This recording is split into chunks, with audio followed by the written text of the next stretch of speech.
Parit itu diduga menjadi tempat pertama kali jatuhnya balita yang hilang. Organ dalamnya hilang. Anaknya itu penakut dan anti becek, takut sama air. Sedangkan pada saat itu kondisi hujan, kok dia malah nyamperin Parit.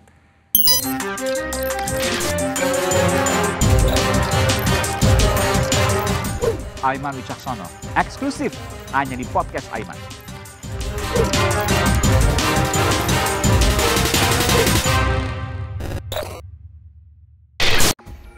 Saudara, salam sejahtera untuk kita semua. Kita berjumpa lagi bersama saya Aiman Wicaksono dan tentunya seperti biasa, saya akan berbagi cerita menarik dan berkesan selama penggarapan program Aiman Kompas TV, eksklusif hanya di podcast Aiman. Sehingga tentunya ini belum pernah loh saya ceritakan sebelumnya, benar. Saya akan menyampaikannya hanya eksklusif di podcast Aiman ini. Selamat datang di podcast Aiman Wicaksono.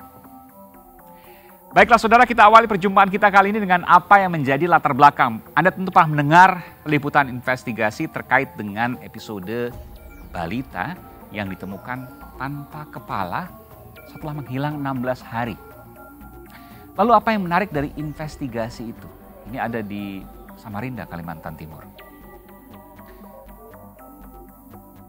Saya ingin menjelaskan bagaimana tanggapan saya setelah melihat dan menelusuri Parit ya.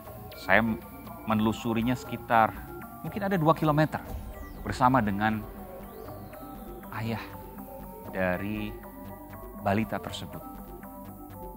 Dan Parit itu diduga menjadi tempat pertama kali jatuhnya balita yang hilang selama 16 hari kemudian, dan saya menyusurinya aliran hingga ke sungai kecil yang berarus cukup deras. Kemudian muncul pernyataan dari paman korban yang mengatakan bahwa tidak mungkin korban jatuh dari parit tersebut dan hanyut sejauh 4,5 km karena ukuran tubuhnya yang kecil dan juga paritnya kecil. Dan saya memang melihat langsung paritnya ini tidak berarus deras di dekat tempat belajar atau preschool ya, prataman kanak-kanak yang berjarak kurang lebih sekitar 20-30 meter. Kalau ia jatuh pun rasanya kecil kemungkinan untuk kemudian terbawa arus karena memang arusnya kecil sekali yang saya lihat pada waktu itu. Dan ketika musim hujan, sang paman juga menyatakan pada saya juga nggak deras. Jadi kok bisa? Itu pertanyaannya. Tapi saya terus menyusuri Parit hingga ke sungai-sungai kecil yang berada kurang lebih sekitar 16 km dari pertama kali ia jatuh, dan 16 km itu berjarak antara ia jatuh sampai ia ditemukan. Nah, ada terdapat kejanggalan saudara, karena kondisi jenazah saat ditemukan organ dalamnya hilang. Namun sebagian organ yang lain seperti organ luar ini utuh. Namun ketika disusuri sungai, sama sekali tidak ditemukan organ yang hilang tersebut. Jadi jasadnya ada, meskipun tidak 100% utuh, organ dalamnya hilang, tapi organ dalamnya tidak ada tanda sedikit pun ditemukan, apakah itu bagian sedikit ya, atau bagian-bagian dari organ tubuh yang hilang, seperti hati, kemudian ginjal, dan beberapa organ yang lain. Hal ini diperkuat kembali pernyataan orang tua korban ya, yang mengatakan bahwa anaknya itu penakut dan anti becek, takut sama air. Sedangkan pada saat itu kondisi hujan, kok dia malah nyamperin Parit. Pertanyaan itu yang kemudian tidak masuk akal bagi keluarga korban. Dan pada saat itu kan kita tahu kondisi hujan, sepatu korban masih di loker. Jadi menurut orang tua korban, tidak mungkin tuh korban berjalan dari lokasi tempat penitipan ke Parit tersebut dalam kondisi hujan, air yang kemudian deras. Itu menurut dari orang tua kandung korban.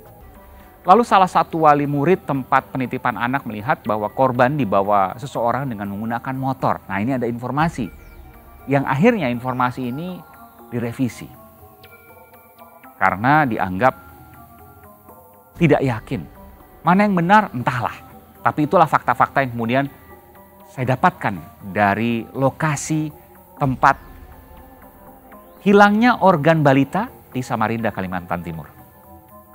Lantas apakah hal ini menjadi clue alias petunjuk bahwa kasus ini merupakan kasus penjualan organ tubuh, yang dimana yang diambil adalah tubuh anak-anak? Pernah juga ada kasus serupa yang kemudian saya investigasi di Sukabumi, Jawa Barat. Sampai sekarang kasusnya tidak jelas, dan polisi yang juga saya wawancarai mengatakan bahwa sejauh pemeriksaan, sejauh penyelidikan, bahwa tidak ada indikasi penjualan tersebut.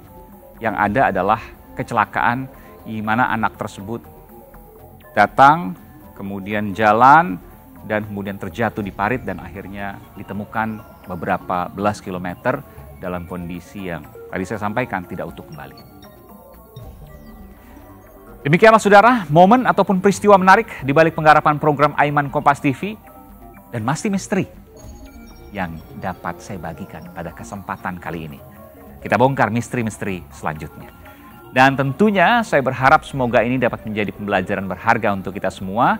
Akhir kata saya pamit undur diri dan sampai berjumpa kembali di podcast Aiman Wicaksono selanjutnya yang mengungkap fakta. Soal kesimpulan kami serahkan kepada Anda.